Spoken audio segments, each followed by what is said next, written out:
सोचिए अगर किसी इंसान से उसका मोबाइल छीन लिया जाए, उसका आधार कार्ड छीन लिया जाए और उसे एक फैक्ट्री के अंदर बंद कर दिया जाए, दिन में 16-16 घंटे काम कराया जाए और अगर वो थक कर बैठ जाए तो मशीन की बेल्ट को कोड़े की तरह इस्तेमाल कर कर उसकी पिटाई की जाए, तो आप कहेंगे शायद ये किसी फिल्म का सीन है या फिर किसी गुलामी के दौर की कहानी। लेकिन नहीं, ये कहानी आज के भारत की है, उत्तर प्रदेश के मुजफ्फरनगर की है, जहां एक दोना पत्तल फैक्ट्री से 13 मजदूरों को ऐसे हालात में छुड़ाया गया जिन्हें देखकर पुलिस तक हैरान रह गई। और सबसे डराने वाली बात, मजदूरों का दावा है कि इसी टॉर्चर के दौरान कुछ लोगों की मौत भी हो गई। नमस्कार, मैं हूं किशन और आप देख रहे हैं इंडिया हेडलाइंस टीवी। मुजफ्फरनगर के तितावी इलाके में मौजूद एक दोना पत्तल फैक्ट्री पर जब प्रशासन, पुलिस और लेबर विभाग की संयुक्त टीम ने छापा मारा तो जो तस्वीर सामने आई उसने कई सवाल खड़े कर दिए। पुलिस का दावा है कि यहाँ 13 मजदूरों को करीब 1.5 से 2 साल तक बंधक बनाकर रखा गया। ये मजदूर उत्तर प्रदेश, बिहार, झारखंड, राजस्थान, पंजाब, हरियाणा, उत्तराखंड और यहाँ तक कि नेपाल से भी आए थे। इन सबको एक ही सपना दिखाया गया, 12,000 रुपये महीने की नौकरी होगी, रहने की बेहतर व्यवस्था होगी और 3 वक्त का खाना भी मिलेगा। लेकिन फैक्ट्री पहुंचने के बाद इनके साथ जो हुआ वो किसी बुरे सपने से कम नहीं था। मजदूरों का आरोप है कि फैक्ट्री में घुसते ही उनकी आज़ादी खत्म हो गई, मोबाइल फ़ोन छीन लिए गए, आधार कार्ड रख लिए गए, बाहर निकलने की इजाज़त नहीं थी, यानी परिवार वालों को ये तक नहीं पता था कि उनका बेटा, भाई या पति आखिर है कहाँ। मजदूर बताते कि उन्हें रोज़ 14 से 16 घंटे तक काम करना पड़ता था और अगर किसी ने काम करने को मना किया या फिर थकान की वजह से काम धीमा कर दिया तो मशीन में लगने वाली बेल्ट को कोड़े की तरह इस्तेमाल किया जाता था।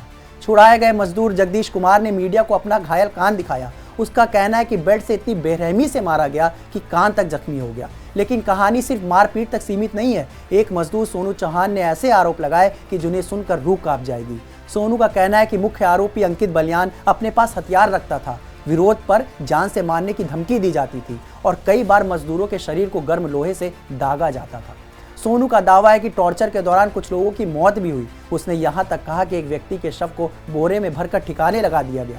हालांकि इन आरोपों की जांच अभी जारी है, लेकिन पुलिस ने पुष्टि की है कि अत्याचार के दौरान मरने वाले कम से कम एक व्यक्ति की पहचान की जा चुकी है। अब सवाल ये है कि जब सब कुछ बंद था तो ये लोग बाहर कैसे निकले। दरअसल 22 जून को फैक्ट्री मालिक अंकित बलियान फैक्ट्री नहीं पहुंचा था। सुबह उसके पिता फैक्ट्री आए और कुछ देर के लिए गेट खोला। मौका देखकर मजदूरों ने अपने बीच के एक युवक को बाहर भेज दिया। वो किसी तरह तितावी थाने पहुंचा, उसने पुलिस को पूरी कहानी बताई और फिर शुरू हुआ रेस्क्यू ऑपरेशन।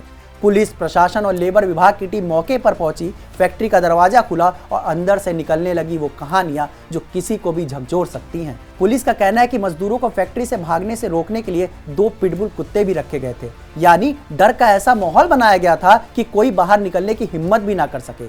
रेस्क्यू के बाद पुलिस ने मजदूरों के मोबाइल फोन भी बरामद किए और उन्हें वापस दिलाए। इस मामले में पुलिस ने शिवा त्यागी और प्रदीप बलियान को गिरफ्तार कर लिया है। आरोप है कि यही लोग रेलवे स्टेशन और बस अड्डों से गरीब और मजदूर लोगों को नौकरी का लालच देकर यहाँ लाते थे।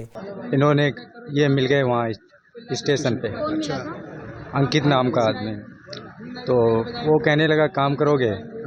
मैंने कहा 15-20 दिन तक कर लेंगे।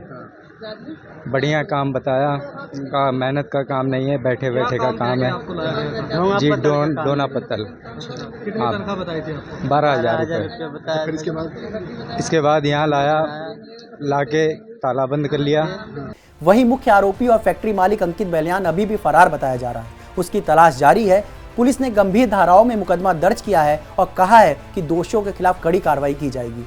लेकिन इस पूरी कहानी का सबसे बड़ा सवाल सिर्फ इतना नहीं है कि 13 मजदूरों को कैसे बचाया गया। सबसे बड़ा सवाल यह है कि आखिर 1.5-2 साल तक किसी फैक्ट्री में इंसानों को इस तरह बंधक बनाकर रखा गया और किसी को भनक तक कैसे नहीं लगी। आप इस पर क्या सोचते हैं? क्या हमारे देश में आज भी बंधुआ मजदूरी जारी है या फिर यह सरकार और सिस्टम की नाकामी की कहानी है? हमें कमेंट करके जरूर बताइएगा। आपके लिए रिपोर्ट तैयार की थी हमारे साथी तारिक इमरान ने। देश और दुनिया की बाकी खबरों के लिए देखते रहिए इंडिया हेडलाइंस टीवी। धन्यवाद।